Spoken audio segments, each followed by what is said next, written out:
예수 우리 왕이여 찬양합니다. 예수 우리 왕이여 이곳에 오소서 자로 주여 임하사 찬양을 받아 주소서. 주님을 찬양하오니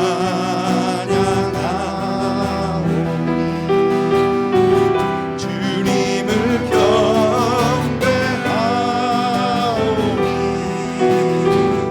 왕이신 예수여 오셔서 찾아와사 다스리소서. 다시 한번 합니다. 예수 우리 왕이여 예수 우리 왕이여 이곳에 오셔서 자로 주여 임하사 찬양을 받아 주소서. 주님을 찬양하오니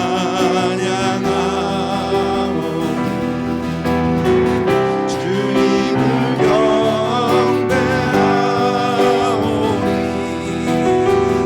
왕이신 예수여 오셔서 찾아와서 다스리. 주님을 찬양하오니 주님을 찬양하오니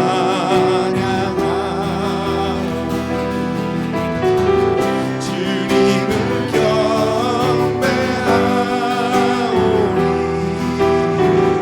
왕이신 예수여 오셔서 찾아와서 다스리. 우리 다시 한번 주님을 찬양하오니 주 앞에 찬양합니다. 주님을 찬양하오니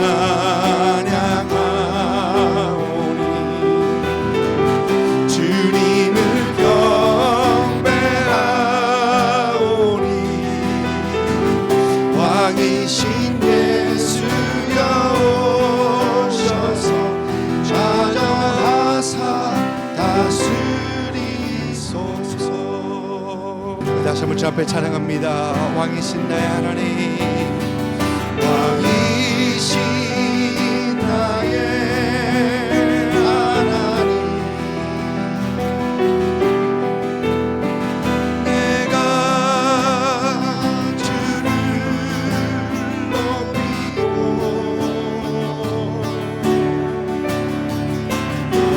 영원히 주의 이름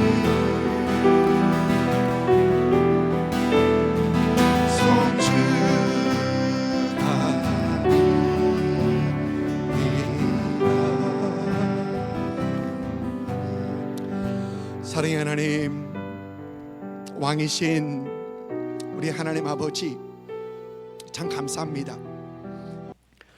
지난 몇 주간 여러분들과 함께 사사기의 주요 인물들을 살펴봤습니다. 드보라를 살펴봤고 기돈을 살펴봤고 삼손도 살펴봤고 또 지난주에는 이스라엘의 마지막 사사로 여기는 사무엘에게 말씀하시는 그 하나님도 함께 살펴보면서 하나님께서 말씀하실 때라는 그 제목으로 말씀을 나누었습니다. 하나님께서는 지금도 우리에게 말씀하시는 하나님이시다라는 것을 우리는 생각해 봤고요. 또 하나님께서 우리에게 말씀하실 때 우리는 세상의 온갖 잡음들을 다 차단시키고 또 우리의 내면의 소리도 잠잠케 하면서 우리는 하나님의 말씀에 귀를 기울여야 하고 또 하나님께서 우리에게 주신 그 메시지를 분명히 전달하겠다라는 그 결단을 해야 함을 살펴봤습니다. 여러분의 신앙생활 속에서 하나님과 주고받는 대화 속에서 하나님과의 관계가 더 깊어지고 또 하나님의 온전하신 뜻을 알고 행하시는 그런 여러분들 있기를 다시 한번 주님의 이름으로 축복을 드립니다. 이스라엘의 역사를 살펴보면 이스라엘은 출애굽 애굽에서 출애굽하기 전 애굽에서 400년 혹은 430년이라도 하는 그 시간을 보냅니다. 그리고 출애굽을 한 후에는 40년 동안을 이 광야 생활을 하게 되고 또 사사 시대는 약 400년 동안 이 사사 시대가 이어집니다. 그리고 이제 왕정 시대로 이어지는데 이스라엘이 한 나라 통일 왕국으로 있을 때가 약 120년이 되고요. 그 다음부터는 이제 분열 왕국으로 이어지게 되죠.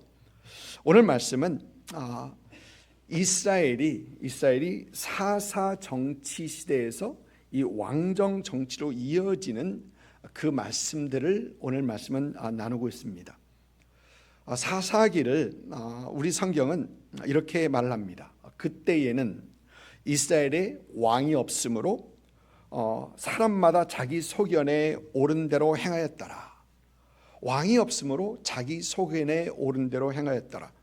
하나님의 부르심을 받고 사사로서 백성들을 섬기는 그 사사들이 있을 때에는 백성들이 그래도 그 사사의 제재를 받았었는데 사사가 없을 때는 그들은 각기 자기의 소견에 옳은 대로 행하였더라라는 것입니다.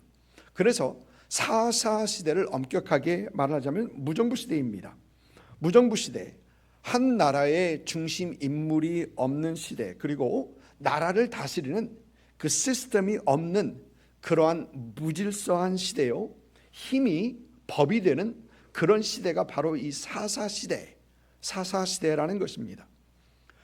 사사기 8장을 보면 이런 사회에서 이스라엘은 이제 미디안을 물리친 기드온에게 이런 말을 합니다. 사사기 8장입니다. 당신이 우리를 미디안의 손에서 구원하였으니 당신의 아들과 당신의 손자가 우리를 다스리소서, 즉 왕이 되기를 부탁하는 어떤 그런 내용이 8장에 나옵니다. 그러자 기드온의 대답은 23절 말씀 보면 내가 너희를 다스리지 아니하겠고 나의 아들도 너희를 다스리지 아니할 것이요 여호와께서 너희를 다스리리라라고 하면서 그는 단호하게 거절을 합니다. 그런데 시간이 지나면서 백성들은 다시 그들에게 이 왕을 달라라고 요구를 하기 시작합니다. 사무엘상 8장 4절부터 9절까지의 말씀, 사무엘상 8장 4절부터 9절까지 말씀, 우리 한 절 한 절 교독하도록 하겠습니다. 이스라엘 모든 장로가 모여 라마에 있는 사무엘에게 나아가서 그에게 이르되 보소서 당신은 늙고 당신의 아들들은 당신의 행위를 따르지 아니하니 모든 나라와 같이 우리에게 왕을 세워 우리를 다스리게 하소서 한지라. 우리에게 왕을 주어 우리를 다스리게 하라 했을 때에 사무엘이 그것을 기뻐하지 아니하여 여호와께 기도하매 여호와께서 사무엘에게 이르시되 백성이 내게 한 말을 다 들으라. 이는 그들이 너를 버림이 아니요 나를 버려 자기들의 왕이 되지 못하게 하려 함이니라. 내가 그들을 애굽에서 인도하여 낸 날부터 오늘까지 그들이 모든 행사로 나를 버리고 다른 신들을 섬김같이 내게도 그리하는도다. 그러므로 그들의 말을 듣되 너는 그들에게 엄히 경고하고 그들을 다스릴 왕의 제도를 가르치라. 아멘. 오늘 말씀을 보면 이스라엘 장로들은 이제 사무엘에게 와서 왕을 요구합니다.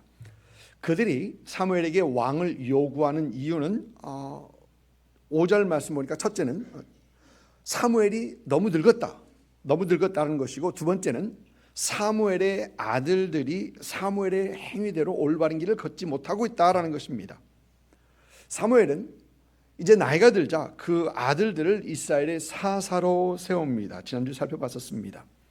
그런데 우리 성경을 보면 사무엘의 아들들은 아버지 사무엘처럼 올바른 판단을 하지 못하고 그들은 뇌물을 받고 이익을 따라 잘못된 판결을 합니다.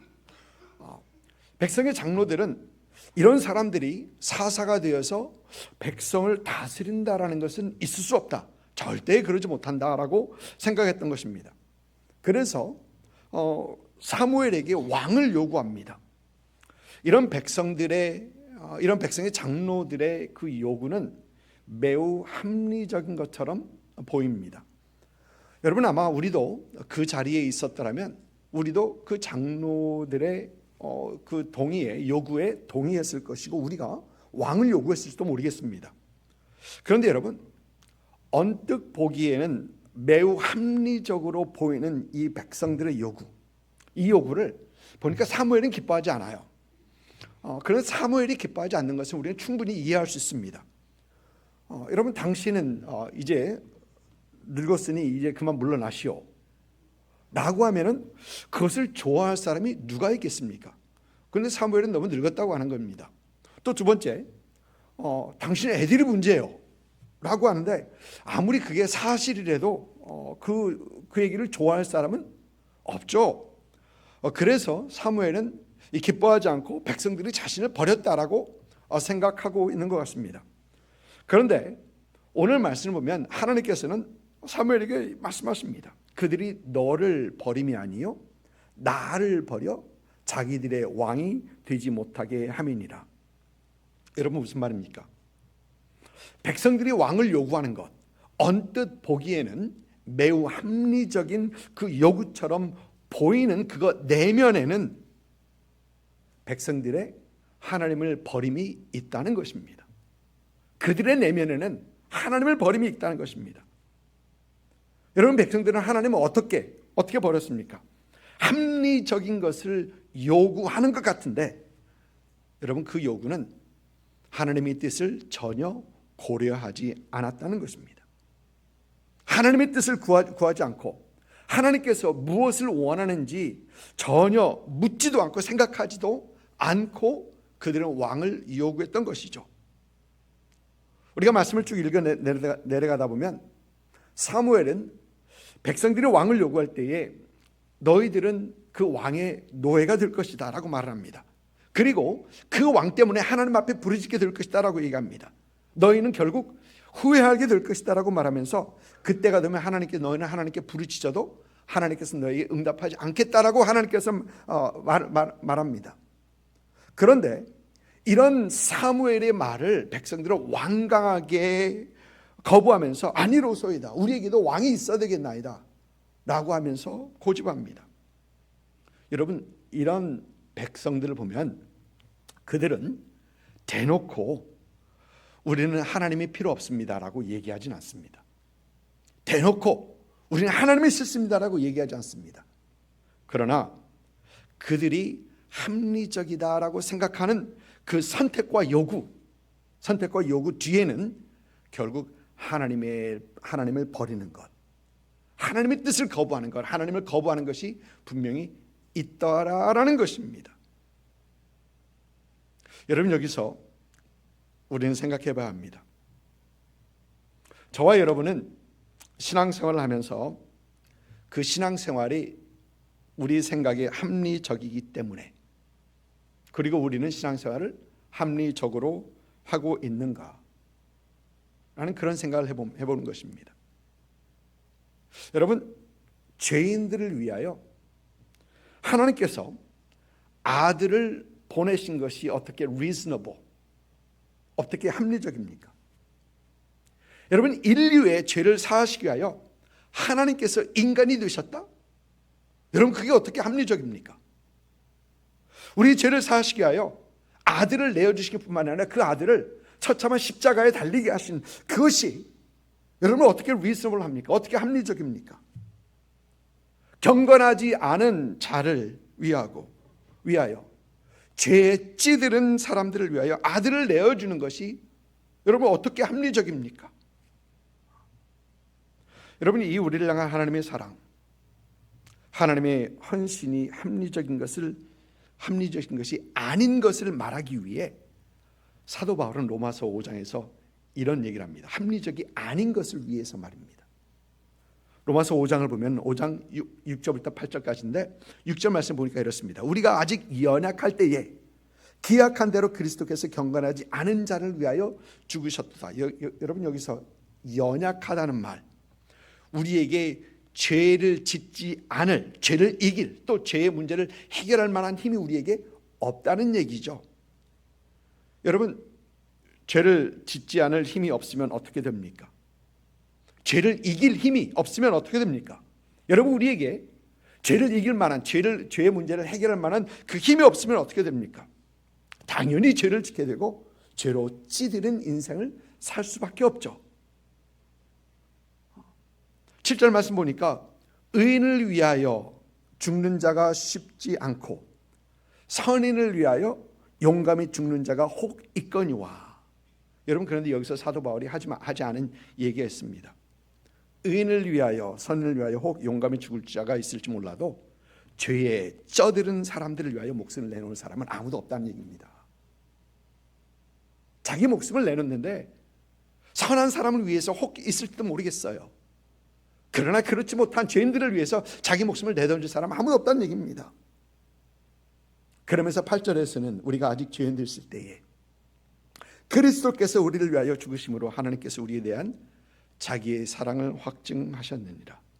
그런데 하나님께서는 우리가 아직 죄인 되었을 때에 독생하신 아들을 우리의 죄사함을 위하여 주셨습니다. 여러분, 아무리 생각해도 unreasonable, 합리적인 것은 아닙니다. 그런데 이 일을 하나님께서 하셨다라는 것입니다. 여러분, 그런데 우리는 많은 경우에 합리적인 신앙생활만 하려 합니다. 우리의 생각과 우리의 이치의 틀에 맞는 그런 신앙생활만 하려 한다는 것이죠. 지난주 수요일 성경 공부에서 우리는 주님께서 베드로에게 사탄아 물러가라 책망하셨던 그 말씀을 생각해 봤었습니다. 우리 주님께서 사역이 한참 잘 되고 있었을 때 갑자기 우리 주님께서는 이제 자신이 고난 당하실 거고 죽임을 당하실 거고 그 다음에 그 후에 3일 만에 살아날 것이다라는 것을 말씀하십니다. 그러자 이렇게 말씀하시는 주님께 베드로는 항변합니다. 우리 성경을 보면 항변하여 가로되 말하되. 근데 영어 성경을 보니까 Peter took him aside and rebuked him. 예수님을 꾸짖었대요. 옆으로 데려가서 꾸짖었대요. 우리 현대인의 성경을 보니까 주님을 말렸다고 합니다. 주님, 그러지 마십시오. 절대 그러지 못할 것입니다. 그런데 여러분, 베드로의 입장에서는 이렇게 예수님을 꾸짖는 것이 매우 합리적입니다. 왜 잘하고 있는 사역을 그냥 놔두고 왜 고난을 당하려 하느냐? 왜 꼭 죽으려 하느냐? 그렇게 하지 말라는 것이죠. 사실 굉장히 합리적이죠. 사역이 잘 되고 있는데 사람들이 많이들 따르고 있는데 왜 그걸 관두고 죽으려 하느냐라는 것입니다. 여러분, 그런데 우리 주님께서 베드로를 어떻게 꾸짖으십니까? 말씀을 보면 내가 하나님의 일을 생각하지 아니하고 도리어 사람의 일을 생각하는도다. 여러분, 이 말씀을 조금 다르게 말을 해보면 인간의 생각에 합리적인 것대로 생각하지 말고 하나님의 뜻대로 하나님의 길을 따르라는 것입니다. 인간의 생각대로 하지 말라는 것입니다. 여러분, 이 말씀을 조금 더 다르게 말하자면 하나님의 뜻을 구하지 않고 하나님의 온자신 하나님께 구하지 않고 하나님께서 원하신 것이 무엇인가도 생각해 보지 않고 나의 생각대로 나의 뜻대로 나의 원대로 하는 것은 사탄아 물러가라. 사탄의 생각이라는 것입니다. 여러분 기억하시죠? 예수님의 아우들이 우리 예수님에게 뭐라 합니까? 요한복음 7장을 보니까 당신이 행하는 일들을 제자들도 보게 여기서 떠나 유다로 가소서. 스스로 나타내기를 구하면서 묻혀서 일하는 사람이 없나니 이 일을 행하거든 자신을 세상에 나타내소서라고 합니다. 여러분, 우리 말에도 비슷한 말이 있죠. 사람은 큰 물에서 놀아야 된다. 예수님의 형제들이 보니까 예수님이 보니까 아무래도 크게 될 분 같아요. 크게 될 사람 같습니다. 그러니까 갈릴리 총구석에 붙어있지 말고 그 넓은 유다로 가라는 것입니다. 이 총구석에서 이러고 있지 말고 사람이 좀 많은 데 가서 좀 더 크게 될 수 있게 가라는 것입니다. 여러분 생각해 보면 맞는 얘기죠. 맞는 얘기입니다. 합리적인 얘기입니다. 그러나 문제는 그것이 주님께서 원하는 것이냐? 그건 아니었던 것입니다.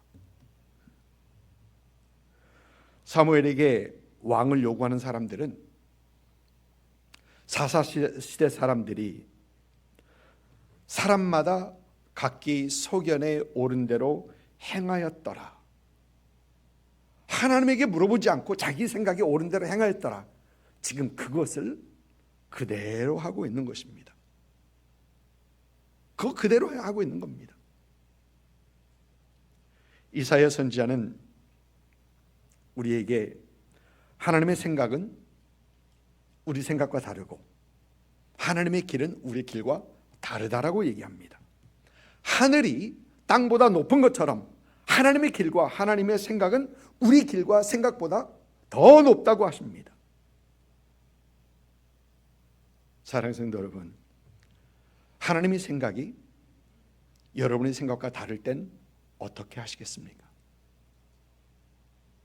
여러분, 하나님의 길이 여러분의 길과 다르다라고 하면 여러분 어떻게 하시겠습니까? 우리는 우리의 생각과 우리의 길만이 합리적이다라고 고집하면서 하나님의 생각과 하나님의 길은 따르지 않겠습니까? 여러분, 우리가 신앙생활이 가끔 힘들다고 하죠. 여러분, 왜 신앙생활이 힘듭니까? 우리의 신앙생활이 힘든 것이 바로 그 때문 아닙니까? 하나님께서 원하시는 것과 내가 원하는 것이 마찰이 생기기 때문에, 다르기 때문에. 우리는 분명히 합리적인데 하나님께서 원하신 것은 너무 무리한 것을 요구한다고 생각하기 때문에, 그래서 우리의 신앙생활이 힘든 거 아닙니까? 우리는 모든 것을 소유하고 싶고 모든 것을 누리고 싶은데 우리 하나님께서는 나 한 분으로 만족해라, 나 하나로 만족해라고 하시니까 우리에게 힘든 거 아닙니까? 사랑하는 성도 여러분, 혹 우리는 예수님을 믿는다 하면서 또 예수님을 왕으로 모시는 삶을 산다 하면서 오늘 말씀에서 왕을 요구하는 사람들처럼, 즉 자기 소견에 옳은 대로 행하는 그 사람들처럼 우리는 그런 삶을 살고 있지 않은가요?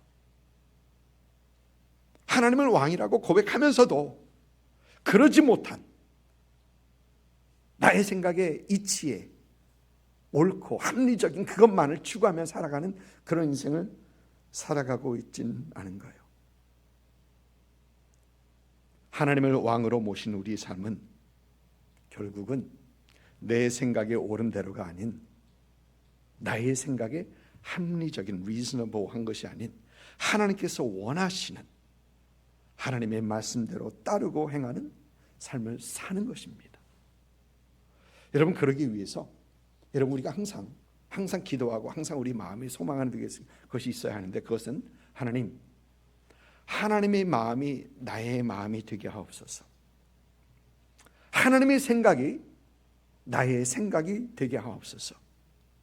여러분, 이 마음, 이 기도 항상 해야 합니다. 그렇지 않으면 가끔 내 생각이 하나님의 생각을 넘어서고 내가 원하는 것이 하나님이 원하는 것을 넘어서기 때문에 그렇습니다. 하나님을 왕으로 모신 여러분의 매 삶 속에서 하나님의 뜻을 구하고 하나님께서 원하시는 삶을 사시는 여러분들 있기를 주님의 이름으로 축복을 드립니다. 오늘 말씀에서 백성의 장로들은 사무엘에게 이렇게 말합니다. 보소서, 당신들 꼭 당신의 아들들은 당신의 행위를 따르지 아니하니 모든 나라와 같이 우리에게 왕을 세워 우리를 다스리게 하소서라고 하면서 왕을 요구합니다. 그런데 여러분, 이 말씀을 읽으면서 우리 마음에 굉장히 불편한 문구가 있습니다. 그 말씀 속에서 굉장히 불편합니다. 이 문구는, 그것은 모든 나라와 같이, 모든 나라처럼 우리에게 왕을 세워 우리를 다스리게 하소서. 모든 나라와 같이라는 문구. 여러분, 하나님께서는 이스라엘 선택하시고 다른 민족들과 구별시키십니다.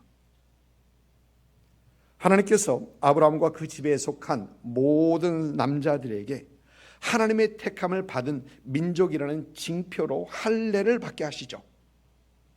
또 하나님께서 출애굽 사건을 앞두고 그들이 유월절 그 만찬을 먹기 전에 하나님께서는 모든 남자들에게 할례를 다시 행하라고 하십니다. 또 이스라엘의 광야 생활을 마치고 그들이 요단강을 건너서 길갈에 진을 쳤을 때 하나님께서는 여리고를 치기 전에 다시 한번 할례를 행하게 하십니다. 여러분, 이렇게 할례를 행하게 하신 이유는 택함을 받은 백성, 그들이 다른 민족들과 구별된 백성들인 것을 기억하게 하시기 위해서입니다. 그런데 이 구별된 이스라엘이 하나님 앞에서 다른 것을 보고 있습니다. 다른 나라들을 보고 있습니다.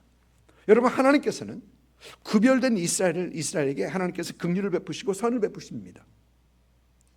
430년 애굽 종살이에서 그들을 해방시키십니다. 분명 하나님의 은혜죠. 하나님께서 약속대로 그들에게 가나안 땅, 약속의 땅으로 인도해 주십니다. 40년 동안 광야 생활하면서 하나님께서는 그들에게 필요한 모든 것을 제공하십니다. 200만이 넘는 사람들, 그리고 그 가축들 모두 다 먹고 마실 수 있는 것은 하나님께서는 광야에서 그들에게 베푸십니다. 낮에는 구름 기둥으로, 밤에는 불 기둥으로 그들을 인도해 주십니다. 여러분, 하나님께서는 홍해를 가르시고 또 범람하는 요단강을 멈추게 하셔서 적들에서부터 그들을 구원하시고 또 그들이 갈 길을 가게 하십니다. 또 하나님께서는 이 가나안 정복 전쟁에서 모든 전쟁에게 승리할 수 있도록 하나님께서는 도우십니다. 이웃 백성들에게, 이웃 민족들에게 억압을 당할 때 하나님께서 사단을 부르셔서 그들을 인도하게 하시고 또 그들을 구하십니다. 이렇게 하나님께서는 그들에게 긍휼을 베푸시고 선을 베푸십니다. 그런데 이럼에도 불구하고 이스라엘의 눈길은 다른 곳을 향하고 있습니다. 세상을 닮으려 합니다. 세상을 따라가려 합니다. 하나님 아닌 다른 것이 좋아 보입니다. 이웃 나라들이 하는 그 우상 숭배를 따라서 합니다. 좋아 보이거든요. 하나님께서 그들을 다스림보다, 하나님의 다스림보다 이웃 나라의 그 왕의 제도를 더 좋게 여깁니다. 사무엘은 그 왕이 너희를 노예 삼을 것이다 라고 하는데 그들은 여전히 우리가 왕을 달라고 그들은 조릅니다. 여러분, 이렇게 왕을 요구하는 그들을 보니까 그들은 세상 닮으려고 해요. 이웃 나라를 닮으려고 합니다. 사랑하는 성도 여러분, 하나님을 왕으로 모신 사람들은 세상을 따르지 않습니다. 세상과 같아지려 하면 안 됩니다. 하나님을 왕으로 삼는 사람들은 세상을 선택하면 안 되는 것입니다. 디모데후서에서 사도 바울은 참 가슴 아픈 말을 합니다. 그 가슴 아픈 말은 이 말입니다. 대만은 이 세상을 사랑하여 나를 버리고 데살로니가로 갔고. 사도 바울에게는 매우 가슴 아픈 말입니다. 이 데마라는 사람의 이름은 빌레몬서와 또 골로새서에 언급되는 이름입니다. 데마는 사도 바울이 로마 감옥에 갇혔을 때 그의 곁에서 함께 사역을 했던 그 사람입니다. 그래서 사도 바울은 데마를 나의 동역자로도 소개를 합니다. 그런데 이 데마가 세상을 사랑하여 나를 버렸다. 물론 데마가 하나님을 버렸는지는 모르겠습니다만 세상을 사랑하여 데마가 선택한 세상이었다는 것입니다. 힘들고 어렵게 신앙생활하고 복음을 전하는 그런 삶보다는 세상에 안락한 것이 더 좋았다는 것입니다. 그래서 그걸 선택했다는 것입니다.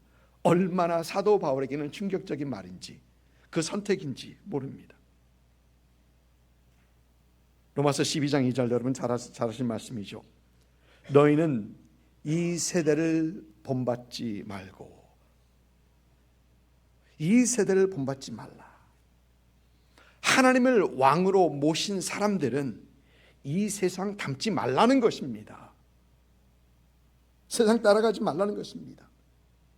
예수 그리스도를 믿고 하나님의 자녀된 백성들은 이 땅에서의 안정과 보장을 위해서 사람들이 붙드는 그것 붙들지 말고 하나님 붙들라는 겁니다.